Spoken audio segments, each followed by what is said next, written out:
Ano? Dapat naman talaga alalahin mo dahil ko eh. So it's okay with you? Actually,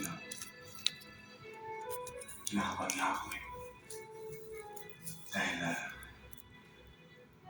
I don't know if giving me this project is the right thing to do. Kaya mo yan. Pahambol ka.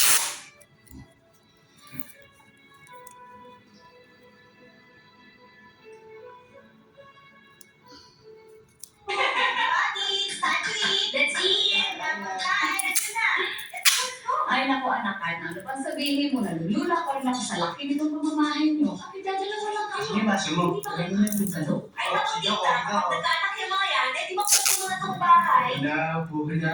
Bakit? Butis ka na ba? Uy, anak, pero hindi pa eh. Paano ka magbuntis? Eh, wala naman kayo ng totoong asawa, kundi ang trabaho nyo. Rice. Ate, Ina, asan na nga ba si Oh, Kleto ni Boy? ayun, nagbibilat sa araw, nag-golf. Alam naman niya pupunta kami dito, di ba? Eh, trabaho eh. Kaya naman naging trabaho ang golf. May mga kasama silang business associates. Meron silang mga billboard at legit. Sabi anak, nagtatrabaho ang asawa mo? Wala namang kinikilala linggo. Test official ng mga businessman, di ba? O, Tope, kumain ka pa dyan. Kain na ng Oo, kain, ha? ate. Sarap kaya na pagkain eh. Ako ang naghanda ng lahat na ito, kaya kailangan magpakabusog kayong lahat. Ano ba diferensya ng nila mo? Why do you keep on checking the time? May mga bisita ako sa bahay. May in-laws are there. Bakit? Saan pa sa mo? Ikaw ba magluluto?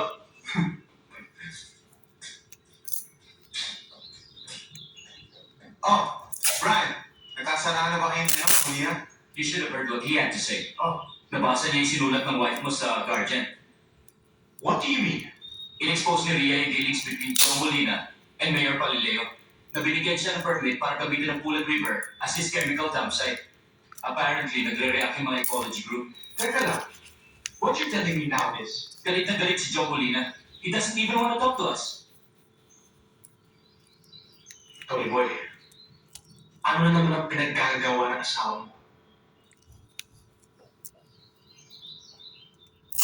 Jackie! Good afternoon po, kuya. Anong oras ang huli sa mga bisita? Magtitrid ako. Ah, sige. Lagay mo ito sa kwarto, ah. Tapos yung mga sapatos, ah. Ladies mo. Hi. O ano, kumusta yung laro nyo? Nabaga ka? Nanalo ba kayo? Hindi, syempre, pinanalo namin yung mga inchik. Baka hindi pumirma na sa niya pag pinalo namin. Teka, Ano? mami mo ba? Hinala ba ako? Explain ko na lang na meron pa pinaporma ang mga kalinyo. Ah, okay. Gusto na kumain muna. Wais mo na ako. Ah, pawis na ako eh. Niliremind nga pala ni Mami na next Sunday sa kanila. Huwag kang magkalala, hindi siya magluluto ng pansit. Next Sunday? Alam mo na yun? Nasa Cebu ko next Sunday eh. Sinabi ko na rin sa iyo yun, ah. Sige, ako na lang bahala mag-explain. Ano naman ang sasabihin mo? Magaling ako doon. Writer ako, di ba? Ikaw parang nagsusulat ng mga article sa Guardian tungkol kay Joe Molina. Nabasa mo na? Hindi, pero nabasa ni Joe Molina.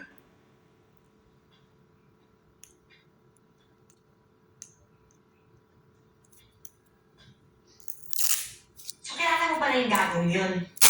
Oo naman. Siya yung kadiko, di ba? Dun sa dinidevelop namin lupa dun sa Laguna. Pinarsonan niya yung sinulat mo eh. Kaya nahihirapan tuloy naman mag-close na deal sa kanya. Dalawang buwan din namin niligawan niya. Sino? Joe Molina. Pwede ba akong maligo o gutom ka na talaga? Sige, maligo ka naman. Sandali lang.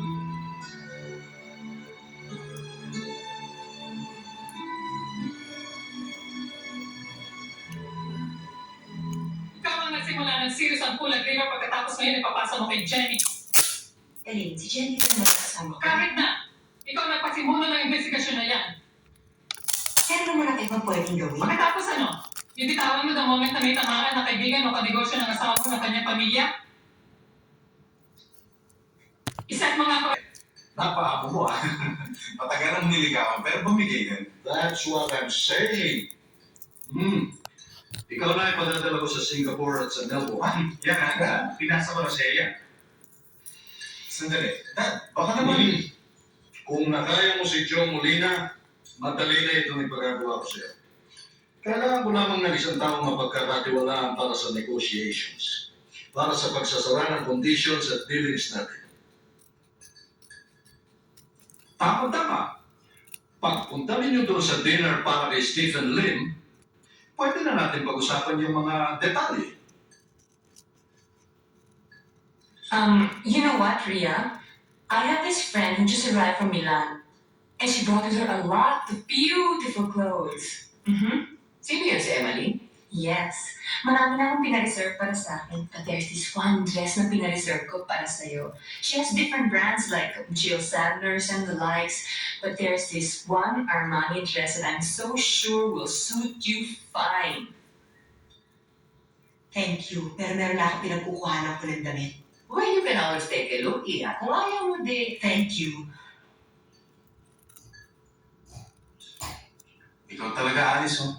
Tinuturo mo para masamang bisyo ang asawa ko eh. Gusto mo ba mabakrap ako sa kamahalan ng mga damit na pinabibili mo?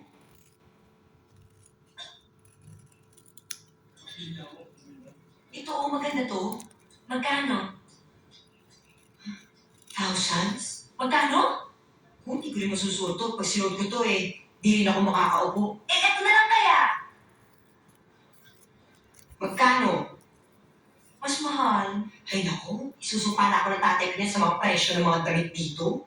Aba, kailangan panindigan mo na yung pagiging Mrs. Balmaceda mo. May laman na naman yung sinabi mo, ha? Kung makikipagsosyalan ka sa mga crowd ng husband mo, alam nga naman magsuot ka ng damit mula sa kambing. Hindi naman nadadaan sa damit yan, eh. Ay nako, sabihin mo yan sa mga in-laws mo. Ano ba talaga? Mamimili ka ba? O maglalagay lang tayo sa mga presyo ng mga damit dito? Halika na nga, Karen. Ikaw talaga, Che. Tingnan mo tuloy. Meron ba ako sinabi hindi totoo? Eric and Michelle! Hi. Hello! How are you guys? Fine, Finish fine. eating? You know what? I tried to start later. Try the cake. Yeah. I will. You better. Nice dress. Excuse me, thanks. Hi, Mom. Good evening, ma'am. Darling, what are you not eating? I'm not hungry. Why? Hi! Excuse me. Hello. You look wonderful. Why? It's nice of you to come. So, how's everything? Fine. Hi, Brian. Wonderful Glad you can make it. I'd like you to meet our big investor, Mr. Stephen Lim from Korea. He is in town for the convention. Why don't we get something to drink? Okay, you guys enjoy while I check on the other guests. You know what? I didn't know you were coming. My God, I was expecting since last week. Yes. You know, we've just arrived. Really? And your kids? With my kids. They're my grandchildren. Oh, I'm so glad. Ria, nandiyan si Mr. Lim. Kliyente natin siya. I think you better entertain him. Go. Oh, Ria. You met Mr. Stephen Lim, haven't you? No, we haven't been introduced. I see. Stephen, this is Ria. She's Tony Boy's wife. Oh, Hello. it's a pleasure to meet you. You have a very, very hard-working husband. Sometimes he's too hardworking. Yes, I agree. I agree. Anyway, Mr. Lim is about to formalize the deal with Bauer of Golden Lakes Resort. I'm sure you're aware of this project. It's Tony Boy's baby. If you can only solve this problem involving the residents, Don't worry about that, Mr. Lim. They're just playing hard to get. well, the progress of the country can be so much faster if these little people stop making such big noises. These fishermen, they do not see the future of the project. Mr. Lim, this resort will displace people from their work. The moment you start building this resort, so many will not only lose their jobs, but they will have nothing to eat. Rhea, you don't understand. No, I understand. Napag-aralan ko na ang mga mangyayari at consequences kapag nasalantan niyo ang Laguna de Bay. What you saying? What I am saying is, the little people are correct, and you are wrong. Mr. Lee, progress has got nothing to do with building resorts and serving foreigners like you. Rhea, Wait, let me finish. Hindi pa ako tapos. You seem to be enjoying this conversation with my wife, Stephen. I've been told your wife is full of opinions. Oh, yes, Mr. Lee. Tony Boy's wife also thinks. Excuse me.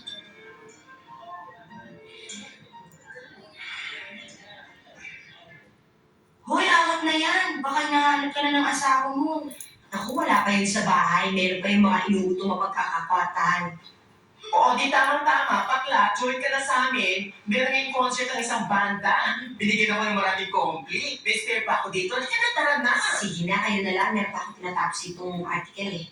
Naku, ewan ko ba naman sa'yo? Hat-hat ka na naman dyan sa sinusulat mo. Tayo na nga, Weng. KG, tumpak lang. Bye! Sige, bye-bye. Ingat kayo. Uy, okay ka lang ba maiwan dito? Mm-mm. Hindi mo na naman na kailangan yan eh. Mrs. Balmaceda ka na eh. Ano naman ang kinalaman ng bago kong apelido sa trabaho ko? Baka kasi pagod ka na eh. Good night.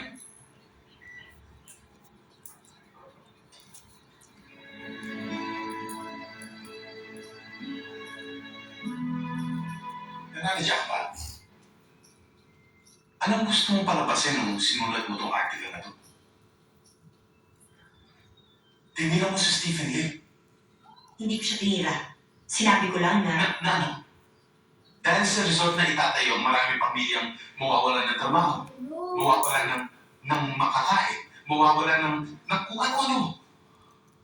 Pinalabas mo pa na parang mas importante ang pera ng mga foreigners kaysa sa welfare ng mga fishermen. God damn it, Rhea. This is my project. Project to ng family corporation. ginagawa mo ang trabaho mo. Ginagawa ko Oo yung... nga, oo, Rhea. Pero dahil sa sinulat mo, at dahil sa pananalita mo kay Stephen Lim, ano nangyari? Nag-back out siya sa project.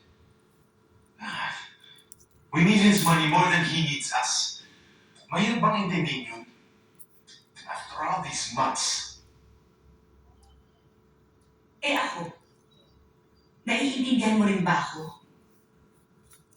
Wala na ba akong right na sabihin? iba ang sinasabi sa sinusulat. Iba kasi ang nababasa mo sa periodiko eh.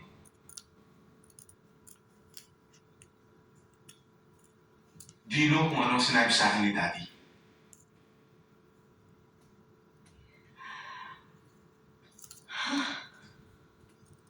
You're supposed to be on our side. Hindi ko maintindihan kung bakit mo ginawa yun.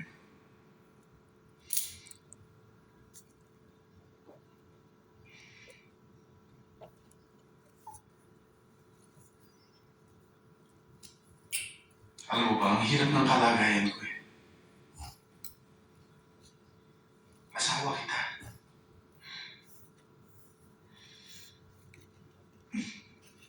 Halika na rito. Di niyo naman kasi ako naiintindihan eh. Huwag ka na magsalita. Bumalik ka ng Singapore? Hindi, Australia. Noong isang linggo nasa Singapore siya. Ngayon, Australia. Bago matapos ang buwan, pupunta naman siya sa States.